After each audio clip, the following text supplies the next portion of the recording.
Blue Jackets, Caps say there is still plenty in the tank. Columbus, Ohio, App, 3 straight overtime finishes to start the postseason? No problem. That's what the Columbus Blue Jackets and Washington Capitals were saying after Tuesday night's double-out game, one that finally ended when a puck pinballed around the front of the net, hitting Columbus defenseman Zach Werenski and the Capitals Lars Eller before squirting past goalie Sergei Bobrovsky. "Real ugly" was how Eller put it afterward. But it was a win, one that Washington badly needed after losing 2 straight overtime games at home. The Capitals needed 89 minutes to win Game 3, the longest game in Blue Jackets history and one played in front of the largest hockey crowd ever at Nationwide Arena. Of the first 26 games of the NHL playoffs, there have been 4 overtime games in all, with 3 of them in this series. Vegas and Los Angeles also had a double-out game during the Golden Knights sweep. It is the 6th time in playoff history that the first 3 games of a series went to OT. Care to make it 4?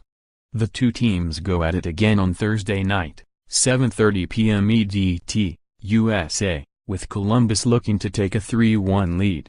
Despite the extra hockey and nail-biting drama, nobody is feeling the burn. At least not that they're saying. "I didn't see any guys dying out there," Columbus captain Nick Foligno said. "I think we're in really good condition for this time of year. I don't think any guys worried about that." Washington coach Barry Trotz said his team is accustomed to managing overtime games and then coming back. "It all builds character," he said. "The playoffs are a test of will, even if it's not overtime," he said. "What I think overtime makes you do is concentrate when you're tired. You have to be in that moment.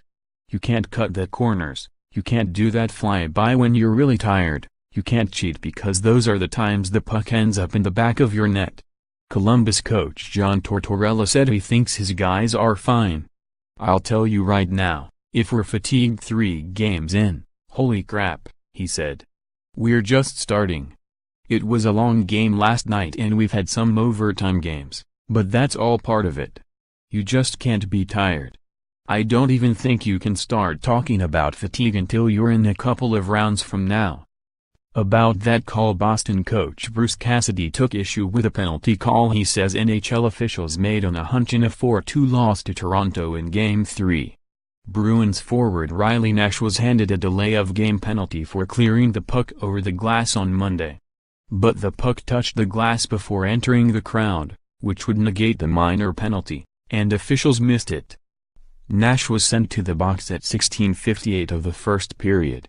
7 seconds later, James Van Riemsdyk scored to put Toronto ahead 1-0. It was the first time in the series the Leafs scored first.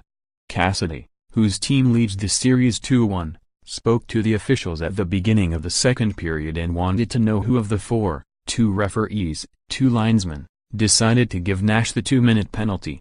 "My question was, who made the call? There's no call immediately," he said. "When a referee makes a call you kind of live with it because it's decisive. So now they get together and I assume they want to make the right call, that's the idea, but to me they got together and clearly they guessed because it hit the glass and we saw that. I think you are kind of innocent until proven guilty."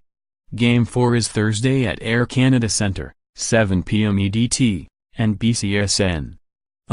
Follow Mitch Stacy on Twitter at https://twitter.com/MitchStacy_ more NHL hockey, https://upnews.com/tag/NHLocky